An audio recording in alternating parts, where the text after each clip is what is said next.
नदीमुल हक साहब ने जो बोला था ना, किसी के बाप का हिंदुस्तान थोड़ी है, बिल्कुल मैं कहना चाहता हूं, जिन्होंने इस देश के लिए खून बहाया उनके बाप का हिंदुस्तान है, उस गरीब मुस्लिम कारीगर के बाप का हिंदुस्तान है। पर जो ये कहते हैं कि आगरे का लाल किला किसके बाप ने बनवाया, आगरे का किला किसके बाप ने बनवाया, दिल्ली का किला किसके बाप ने बनवाया, हैदराबाद का चार मीनार किसके बाप ने बनवाया, उसके बाप का यह हिंदुस्तान नहीं है।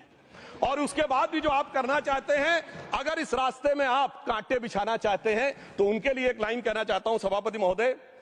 तेरी तमन्ना है पर हम खार न बोने देंगे, खार कांटों को कहते हैं, तेरी तमन्ना है पर हम खार न बोने देंगे, तुझे हम राह की दीवार न होने देंगे,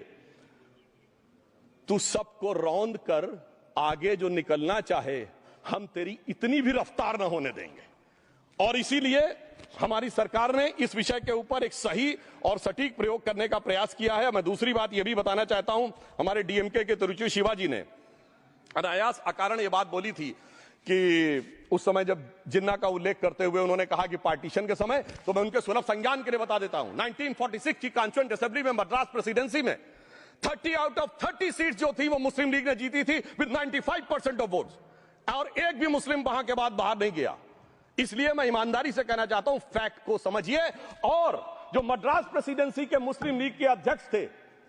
और पीजे पोकर साहब बहादुर और मोहम्मद इस्माइल, वही बाद में इंडियन यूनियन मुस्लिम लीग के अध्यक्ष बने, और उन्होंने 28 अगस्त 1947 को सेपरेट इलेक्टोरेट मांगे। जो कोई जाके कॉन्स्टिट्यूएंट असेंबली की डिबेट में पार्लियामेंट किया, आप वेबसाइट पे पेज नंबर 270 पे जाके पढ़ लीजिएगा, सरदार पटेल ने बड़े गुस्से में इस बात को कहा, अब जो हो गया सो हो गया, एक रात में दिल नहीं बदल गया, मगर अब देश के लिए कैसे आगे बढ़ना है उसके लिए ईमानदारी से आगे आओ।